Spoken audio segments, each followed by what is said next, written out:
పప్పు దోసకాయ అయితే వండుకుందాం మనం. ముందు దోసకాయ ముక్కలు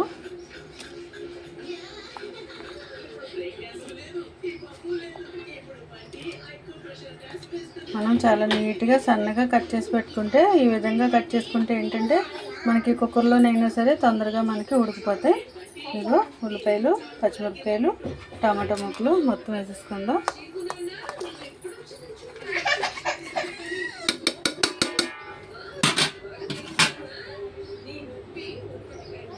వాటర్ తగినంత.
ఇంకొక 2 విజిల్స్ వచ్చిన తర్వాత పప్పు అయితే అయిపోతుంది. తర్వాత పప్పులో తాలింపు వేసుకోవడం అది చూపిస్తాను. ఇప్పుడు చూడండి ప్రస్తుతానికి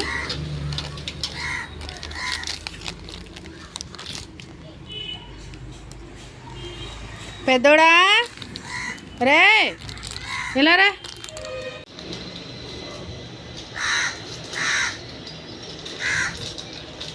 పెద్దలు చూసావా బట్టలు ఎన్ని ఉన్నాయో. అయితే నానబట్టలు ఉతికాను మొత్తం. ఈరోజు బట్టలు ఏమీ లేవు. నాదో డ్రెస్సుని 2 నైటీలు ఉన్నాయి. మొత్తం అన్నీ చూడు. ఒకరోజు ఉతకలేకపోయేసరికి మీ ఎన్ని బట్టలు ఉన్నాయంటే అన్ని బట్టలు ఉన్నాయి మొత్తం. అది ఇలా వేసుకుని ఇలా ఇప్పేస్తున్నారు, ఇలా వేసుకుని ఇలా ఇప్పేస్తున్నారు మీరు బట్టలు.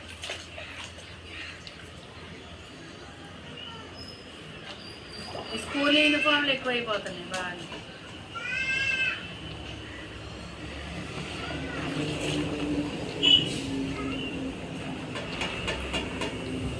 ఫస్ట్ ఇలా మనం వైటీ పెట్టేసుకున్నాం అనుకో, అప్పుడు మురుగు బట్టలకి ఏమి పట్టవన్నమాట. అని మీ ముగ్గురు బట్టలు ఇన్ని ఉన్నాయి. ఓ బకెట్ బట్టలు మీ ముగ్గురికి కలిసి. ఇప్పుడు పప్పు తాలింపు వేయాలి, పప్పు తాలింపు వేయాలి, బట్టలు వస్తాయి. పప్పు తాలింపు వేస్తావా అమ్మా? ఇంకేలే, పప్పు విజిల్స్ వచ్చింది చల్లారుతుందని అలా ఉంచాను. అలాపు బట్టలు ఉతుకుతున్నావా? నానబెడుతున్నాను, ఉతకట్లే. ఈ నానబెట్టేసుకుని అలా పక్కన పెట్టుకుంటే బట్టలు నానుతా ఉంటాయి కదా. అప్పుడు పప్పు తాలింపు పెట్టేసి మళ్ళీ బట్టలు కూడా కూర్చుంటాను. మళ్ళీ మబ్బేసింది అనుకో బట్టలు ఆరం.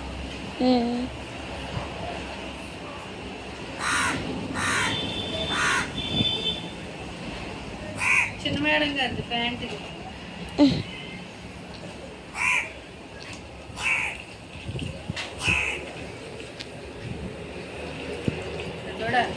అమ్మా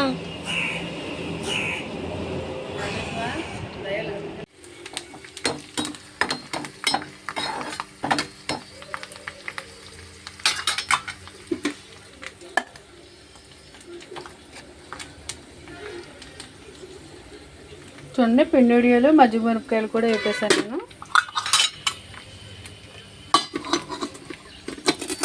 మూత పెట్టేసుకుని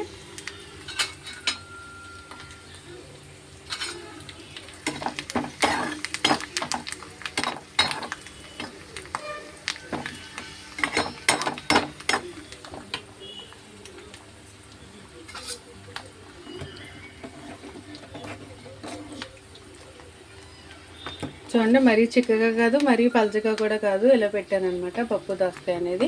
మరీ చిక్కగా ఉంటే పిల్లలు సరిగా తినట్లేదు, అందుకనేసి నేను కొంచెం పలచగా అయితే పెట్టానండి.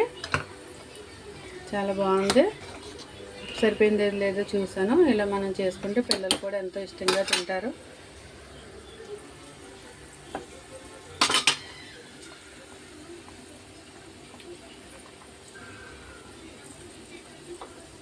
స్టవ్ అయితే ఆపేసాను.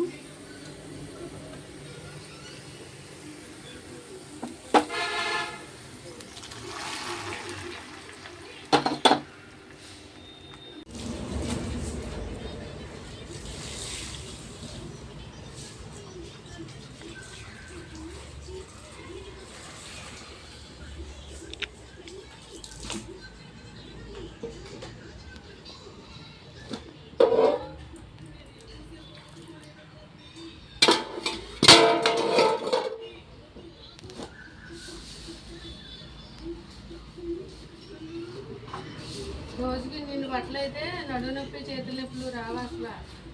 చూడము ఇంటికాడ ఉండి ఏం చేస్తున్నావు? ఖాళీయే కదా.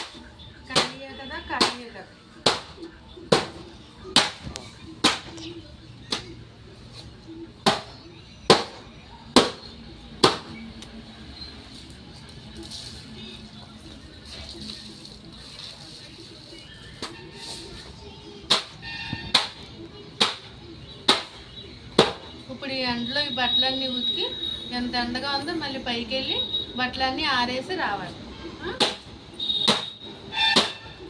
పిల్లల స్కూల్ పని, గిన్నెల పని, వంట పని ఇప్పటికి అయింది. ఇప్పుడు బట్టలు.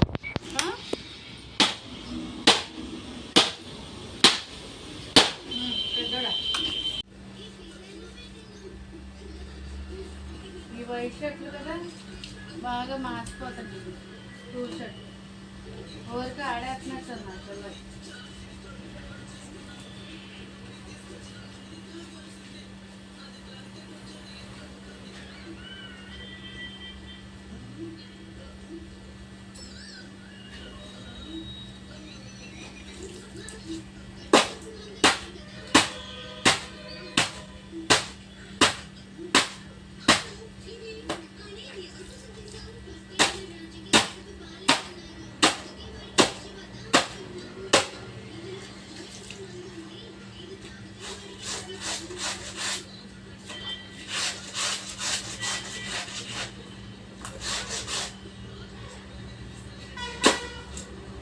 ఇంటికాడున్న ఆడవాళ్ళకి ఖాళీగా ఉంటారేమో అనుకుంటారు బయటకు వెళ్ళి మగవాళ్ళందరూ. నాకే కాదు, ఇంటి దగ్గర ఉన్న ప్రతి ఒక్క ఆడవాళ్ళకి ఇయే పనులు. ఈ పనులు తెలుస్తుంది. ఆడవాళ్ళు ఇంటికాడ ఉండి ఖాళీగా ఉంటున్నారో కష్టపడుతున్నారో అనేది తెలుస్తుంది.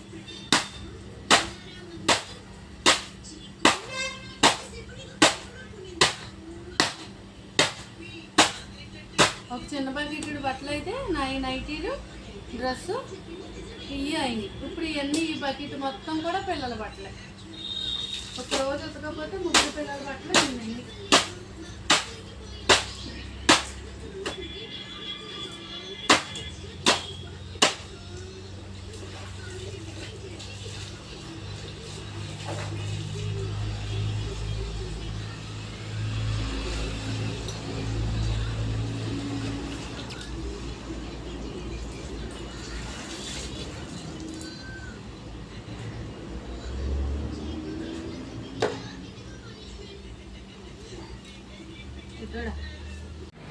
ఇదిగో చూడండి ఫ్రెండ్స్, బట్టలు అయితే మొత్తం ఉతికేసాను. ఇదిగో ఒక చిన్న బకెట్, ఒక పెద్ద బకెట్ అయినాయి అన్నమాట. ఇప్పుడు ఇవి డాబా పైకి వెళ్ళి ఆరేస్తాను.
చూసారా ఎన్ని బట్టలు అయితే ఉతికానో నేను. ఎండ కూడా చాలా ఎక్కువగా ఉన్నది, అందుకని గాలి లేదు కదా అనేసి ఈరోజే కింద వేసాను బట్టలు, లేకపోతే వేసేదాన్ని కాదు. చూసారండి క్లిప్పులు పెడుతున్నాను అనమాట. అయితే నేనేం చెప్దాం అనుకుంటున్నానంటే, ఇంట్లో ఆడవాళ్ళు ఖాళీయే కదా అంటూ ఉంటారు. ఆ ఖాళీయే కదా అన్నవాళ్ళు పళ్ళు పీకేయాలనిపిస్తుందండి నాకైతే. ఎందుకంటే చూసారు కదా, ఉదయం నుంచి మీకు నేను చూపిస్తానే ఉన్నాను. ఏం పనులు చేస్తున్నాను ఏంటనేది మీకు చూపిస్తానే ఉన్నాను కదా. అసలు నేను అలాంటప్పుడు ఖాళీ అని ఎలాగప్పటి వరకు భోజనం చేయలే, 2 దాటేసింది. చూసారా మరి, అయితే వెళ్ళిపోతున్నాను. గాలి స్టార్ట్ అయిపోయింది.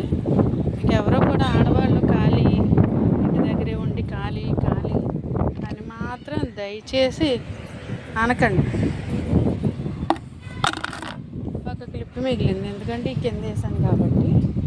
ఈ చున్నీ అయితే పడిపోతుంది, అప్పుడే చున్నీ ఆరిపోయింది. ఇప్పుడే వేసాను పలచని చున్నీ కాబట్టి ఇది వెంటనే ఆరిపోయింది. ఇంకా ఇది కొంచెం ఆరాలంటే ఇలా పెట్టుకోండి. ఇలా పెట్టుకుంటే కింద పడదాం, కొంచెం ఆరిపోతుంది.